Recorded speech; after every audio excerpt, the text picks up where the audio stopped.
این زنان راهبران 25 مؤسسه‌های تومکتبی از 25 شهر و ناحیه‌های ولایت خرلان بوده اشتراکچی دوره ولایتی آزمونی مربی سال تاجیکستان میباشند. دوره ولایتی آزمونی مذکور امسال در ناحیه وسه در مؤسسه تومکتبی خصوصی آیشه دایر کرده شد.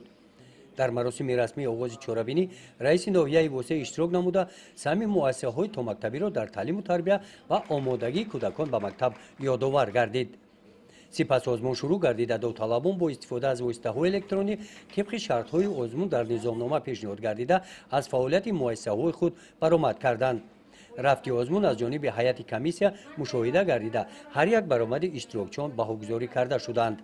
اصلا آفرین میگوییم که امروزها مربیان مشفق و غمخوار هستند و برای تربیت درست نسل آینده ملت سعی و تلاش میکنند، کوشش مینمایند که نسل آینده را در روحیه خویشتن شناسی، وطن و وطنداری ارج گذاشتن به عنعنه‌های ملی تعلیم و تربیت نمایند. امروز با اشتراک نمایندگان ریاست معارف ولایت خرلان و همچنین نمایندگان ناحیه 25 شهر و نواحی ولایت خرلان آزمون مربی سال در سطح خوب جریان دارد و این آزمون از 6 دور یعنی از 6 شرط عبارت می باشد و اشتراکچیان آزمون امروز سعی و تلاش دارند که در هر مرحله یعنی در هر شرط غالبیت به دست بیارند و در این برابر مهارت و ملکه خویش را در جریان مؤسسه تومکتبی نشان داده توانند.